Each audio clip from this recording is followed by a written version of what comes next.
Hello students, this is Naveen Mishra, your physics teacher, and today we are going to study the measurement of distance. Students, today we will discuss the two methods. Number one is direct method and number two is indirect method to measure the distance. Students, the measurement of distance involves a very small range to a very large range scale.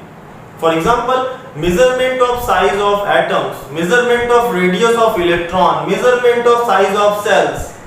These are the very small range, and the measurement of size of universe, measurement of size of sun, measurement of distance from the earth to the sun. These are the large scale, or you can say large range measurement. Then according to the range and according to our access, we use two types of measurement. Number one is direct method and number two is indirect method. Students, direct method are those methods in which we can measure the distances by reaching those points. Suppose if you want to measure the distance between A and B, suppose if you want to measure the distance between A and B are in your reach, you can easily access these 2 points, or you can say you can easily go to the point A and to the point B and you can measure the distance. Like measurement of distance of this marker, you can reach to the point this and easily you can using meter scale you can measure its length. For example, to measure the height of this whiteboard, you can easily using inch tape or meter scale, or you can say measuring any type of measuring scale, you can find the height of this board. Measurement of your height, you can easily access these 2 points. In such type of measurement which are in our reach and we can easily reach at those points, this type of measurement are called direct method, or you can say this type of measurement are the direct method, or you can say in this type of measurement a direct method is involved. In those situations where you cannot reach to the point, suppose that the distance of aeroplane from the earth is in your access, or any point on the earth is in your reach, but the aeroplane is out of reach. We cannot go to that point. Suppose if you want to measure the distance of moon from the earth, then earth is in our reach, or you can say the earth is our contact but moon is far away. Moon is not in our contact. In such type of measurement where we cannot go directly, indirect method is involved. Students, in direct method we use meter scale. In direct method you use vernier caliper. In direct method you use screw gauge. In direct method you can use micrometer. In direct method you can use spherometer. These are the devices. You all are very well aware about the meter scale. If you want to measure the distance of a very small object, or you can say if you want to measure the diameter of this marker, in such type of measurement we can use vernier caliper and screw gauge. To measure the radius of curvature of any lens, we can use spherometer. Then students, such type of measurement are easily in our access and we can easily measure these length using these devices, and these are the direct method. But suppose if you want to measure the thickness of this page, can you imagine how you can measure the thickness of this page? Can we use our meter scale to measure this thickness? No, we cannot measure the thickness of this page using the meter scale.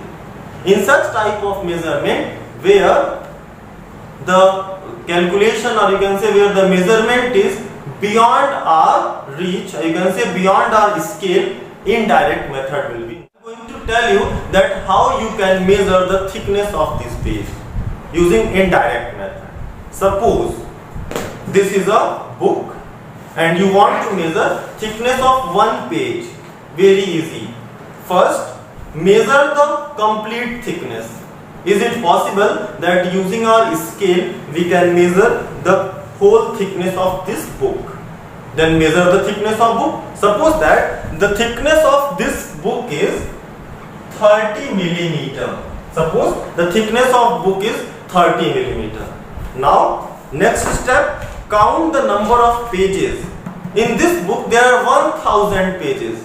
Then 1000 pages are equivalent to 30 millimeter. Then one page will be equal to the 30 millimeter divided by the 1000, means 30 into 10 to the power minus 3.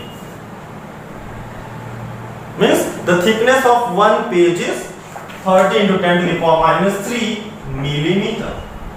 Very easy step. Then such type of measurements are called indirect method. Now students, in indirect method there are so many type of steps involved. Number one, we use trigonometry. Suppose that if you want to measure the height of a tower, suppose there is a tower in your colony or in your campus, and you want to measure the height of this tower, and this tower is very high. Can you reach at the top? No, it is not easily possible. But using the indirect method, you can find the height of this tower. How? Let us see. First, take a certain distance from the base of the tower and consider a point A.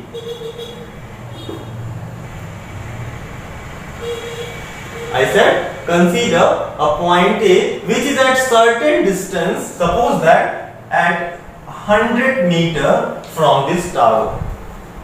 Now go to this point and see at the top of this tower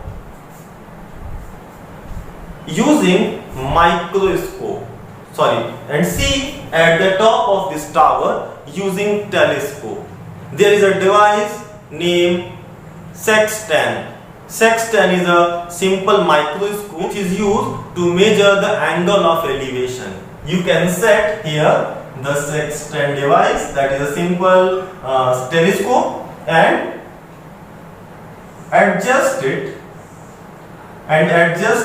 at the angle, and adjust it at a certain angle, and if you will see through this device, there is a cross mark. Match this cross marks with the tip of the tower. When you will see from this telescope, you will see a cross mark at the front, and match that cross mark with the top of the tower. It means this point is just in the sight of this microscope.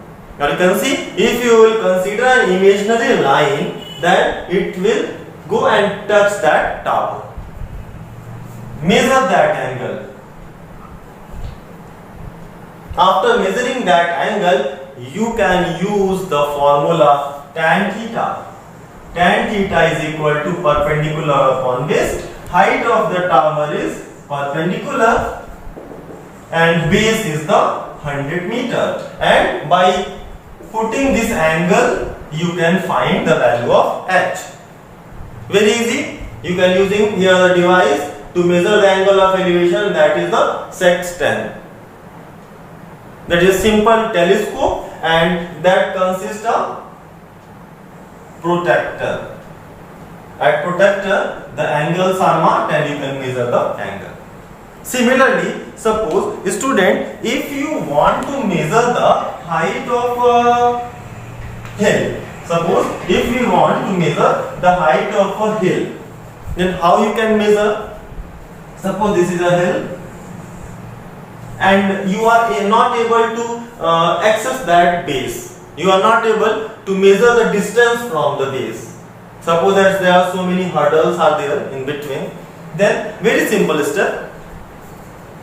Take any point A and from A measure the angle of elevation theta. Theta 1. Let us theta 1. Then move some distance backward. Suppose that if we are moving to the point B, measure this length x and again find the angle of elevation. Suppose that this is theta 2.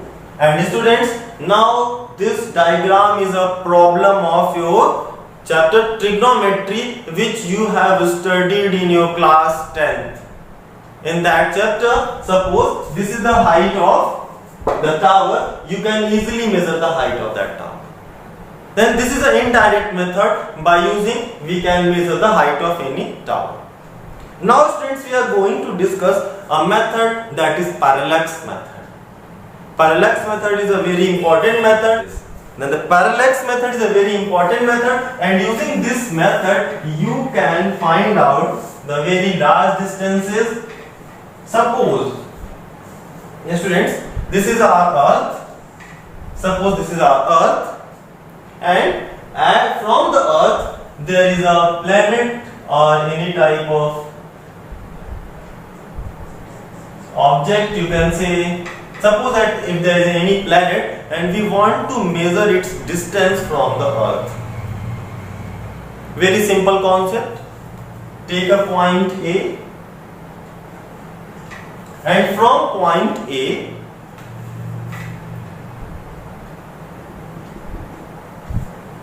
point A using sextant device, find the angle this. In sextant device there is a vertical line, and from that you can measure this angle theta 1. Again on the earth, go to the point B. Suppose now we are on point B. From this point B, again set your device which is known as sextant. I said this is a simple telescope on which there is a cross mark, and if you match these cross marks with that planet, it means a line drawn, or you can say an imaginary line will meet that point B to the planet. Suppose this angle is theta 2. Now draw imaginary and vertical line. Suppose I am imagining, now we are going to apply mathematics. Suppose I am imagining, now I am going to apply mathematics. Draw a perpendicular and consider if this angle is the theta 1, then this angle will be also theta 1. If this angle is theta 2, then this angle will be theta 2. Now you can measure this distance very easily. Suppose this distance is L and this distance is suppose that this distance is R. Then we are going to apply the formula angle is equal to arc upon radius. We have studied in the definition of radian that suppose if you have any arc, then this arc is subtending an angle theta and is a radius r, and this is the length of arc L, then angle theta is equal to arc upon radius. And if you have angle theta and L, you can find the radius. Then see, arc upon radius, here arc is L, which is measurable quantity. You can easily measure it on the earth. L, and radius is the r, and this angle theta, this is a theta, and which is equal to the theta 1 plus theta 2, and theta 1 and theta 2 has been measured from here 2 points, theta 1 and theta 2. Students, it means now you have theta 1, theta 2 and L, and by using this you can calculate r is equal to theta 1 plus theta 2 by L, and this r is the distance of that planet from the earth. Then students, this is the parallax method. In parallax method we can measure the distances of large object, or you can say you can measure the distances of far apart planets or far apart objects. And now students, in our next class we will discuss the measurement of mass, measurement of time. Okay, thank you for watching. Thank you so much.